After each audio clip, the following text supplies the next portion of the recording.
And man, it is so good to see you back, Big Papi David Ortiz. Welcome back, man. Thank you for having me. Thanks to all those fans who stick with me, man. Big Papi is finally back in the booth, and I could not be more excited. But yeah, MLB recaps, they're also back. You thought I was actually going to stop posting recaps when the playoffs started? Playoffs?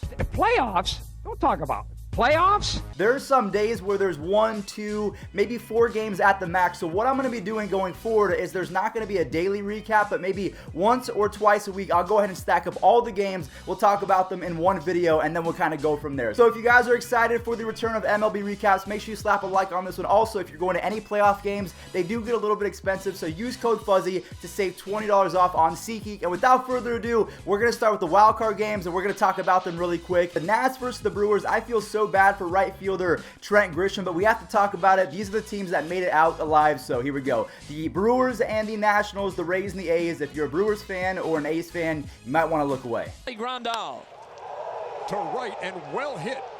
Strike. Line drive, base hit to right. That'll score one. That'll Sherman right. That's going to score 3 runs. And the Washington Nationals have the lead. They got Soto hung up. They tagged him this year. They're going to drive to right field and deep. Garcia. He drives one to center field. Back at it is Canna. He's just going to turn around and Bang. And here is Yandy's second time. Same swing, same ball, same result. strike. Swing and a miss. He struck him out. And Houston, here we come. So we're going to go ahead and talk about some game ones. We have the Braves versus the Cardinals. This was 2 days ago. The Braves, they did lose to the Cardinals, and the thing about this is even though they lost, Ronald Acuna Jr., he was the biggest story from that game. Yes, he hit a home run to almost bring the Braves back. I thought that they were going to make a comeback, but the thing about it is he hit a single to right field that should have been a double. Like, imagine if someone would have gotten a base hit or grounded into a double play because he decided not to hustle. So we're going to show that. And after that, if you guys missed the Dodgers game, Walker Buehler, he looked like Roger Clemens out there. Pedro Martinez, he had one of the most electric performances that I've seen in quite some time. And then the offense, they had his back as well. So Ronald Acuna Jr. not hustling. Is that going to cost them? I don't think so. And then Walker Buehler and the Dodgers offense, they look to be unbeatable. Or are they? But he didn't run. Dadgummit. Did not run. Goldschmidt hits it a mile on 3 and 2. A swing and a fly ball down the left field line. 2 pitch, curveball, a shot, fair. Carlos. Strike 3 call right down the middle. He took strike 3, and the Cardinals win this game. Pitch, outside ball 4. Adam Eaton coming up. Swung on and missed strike 3. The strikeout, the 8th of the game. 2-1. Muncy drills a base hit into right. With a fly ball to right. That one's well hit. On its way and gone. A home run. A pinch hit home run. We are now completely caught up. We've seen the wild card games and we saw the games that happened a few days ago. Now we have to talk about all of the games that happened last night. And my gosh, I was at a movie, so I couldn't really watch all of these live. But then I went to Olive Garden with my mom afterwards, and we were watching the Nationals versus the Dodgers game live. But we're going to talk about the Braves game first because the Cardinals, they had Jack Flaherty on the mound. This guy had a .94 ERA in the second half. Ever since the All-Star break ended, he has been the best pitcher in baseball by far. He's on the bump. If you guys missed the game, because I did too, let's see who won. And a swing and a line drive. Myers swung on, missed. Long on the ground, got a chance here. Albies, Swanson thrown to first. And Runner goes, 3-2 pitches, hit in the air and hit well. Center field, Bader back at the wall. It's go! 2-2 pitch, swung on, missed. Braves win. The Braves were able to even up the series at 1-1 apiece. Now, the one thing I want to mention is, do you remember back in 2018 when the Red Sox, they acquired Steve Pearce? So he went off for the Red Sox when he was acquired from the Blue Jays. And then all of a sudden, Adam Duvall has been called up and he has been raking. Maybe not raking because his batting average hasn't been that great, but he is continuing to hit home runs. Now, imagine if Adam Duvall is the 2019 version of Steve Pearce. If he can do that, the Braves, along with Acuna smashing home runs, and if they can get another performance like that from Fulton Newich, the Braves might have a chance. They really might. Justin Verlander, to quote my guy, Draftneck Mark, is aging like fine wine, and yesterday he proved that yet again. How many strikeouts did he have? He had 8 strikeouts. So when you have Justin Verlander doing that in the playoffs, I think he has like a 14-7 record with a 3.05 ERA in the postseason. He's just unreal. And then you get guys like Jose Altuve, who's able to start the rally against Tyler Glasnow. Tyler Glasnow, he was looking amazing up until that home run. So the Astros, I'm telling you, when you have Garrett Cole, Justin Verlander, and now Zach Greinke with your 1-2-3 punch, Jose Altuve is hitting bombs. You have the MVP of 2017 World Series, George Springer, on your squad. Alex Bregman did his thing. It's going to be so hard to beat this team. I don't know who's going to do it. Maybe the Yankees, maybe the Twins, because they have the offense to keep up. It's just unreal. And that is drilled deep to left field. Ball is hooking. If it stays fair, it's gone. And you can kiss it goodbye. Yuli. And that one. So is the second baseman. And it's offloads glove. And nobody has won more than 7 in the division series. And now he is 1 ahead of Roger Clemens.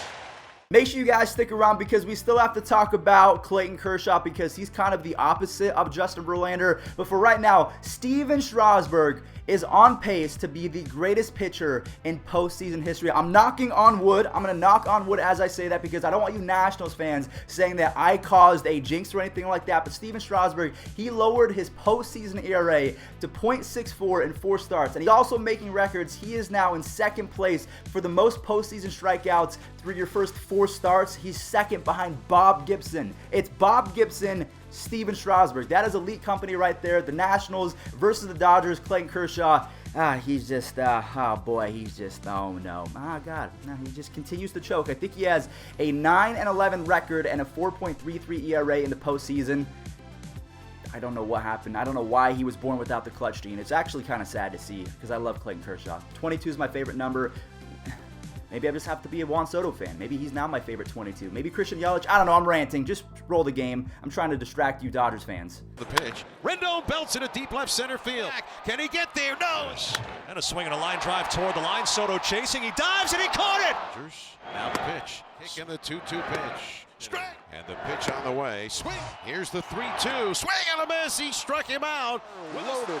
Swing and a miss. He struck. All right, so now we have to talk about the most hyped up matchup, at least in my opinion, in the division series is the Yankees versus the Twins. The reason why it's so hyped up for me is because these two teams led all of baseball in home runs. They had almost 600 or maybe even over 615 total home runs. That is absolutely insane. And these two teams did not disappoint yesterday. The Twins, they hit a bunch of home runs, and also the Yankees hit a bunch of home runs. DJ LeMahieu, he dropped a pop-up, but he ended the game with a home run and 4 RBIs. So I think he made up for it. Also, James Paxton had his back when he dropped the pop-up, and then James Paxton immediately got a ground ball for a double play. The Yankees, they're just firing on all cylinders right now. Giancarlo, he's going to do his thing. Judge is making plays out in right field. It's going to be hard to stop that team. Pitch. He takes a swing, sends it out. He rifles it to left. Person's up right here. Hit hard and balls to LeMahieu. Struck out twice. Hits it hard. High at age 36. Gardner drives one to deep right field. Up to Rosario. This ball is hit hard to right, and Judge tracks it down. Alright guys, well that is going to do it for today's MLB recap, but do not go anywhere because we still have to talk about this day in baseball history. This is one of my more favorite segments to talk about. So on this day in baseball history, this was in the World Series when Mickey Mantle was 19 years old. He was going to catch a Willie Mays pop-up. Joe DiMaggio called him off, and in doing so, he kind of slowed down, and Mickey Mantle, he got his cleat stuck in a drainage pipe and tore the cartilage in his knee. And he actually talked about it years later. Well, anyway, when I get there, Joe's already standing under the ball, and he said, I got it. You don't want to run into Joe DiMaggio. So when I tried to stop, I was going as fast as I could. My back cleat and my spike stuck in a rubber drain. And a lot of people thought somebody had shot me. Even Joe said that he thought I'd been shot because I just lay there. I didn't move. I don't have a video for this, but on this day in baseball history, the Yankees won their 5th straight World Series back in 1953. Also, Barry Bonds on this day, October 5th, yeah, today's October 5th, Barry Bonds hit home run number 71, which was a Major League Baseball record. So if you weren't around to watch that, here we go. This day in baseball history is about to get crazy. There's a high drive deep in the right center field to the big part of the ballpark. Number 71, and what a shot! It was impressive.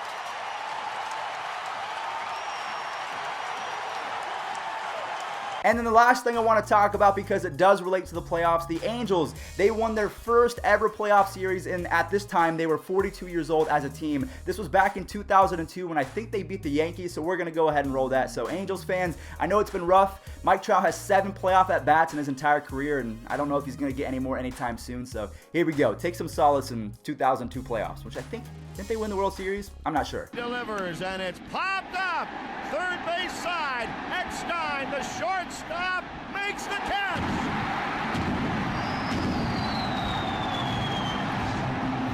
And here come the Angels swarming out of the dugout.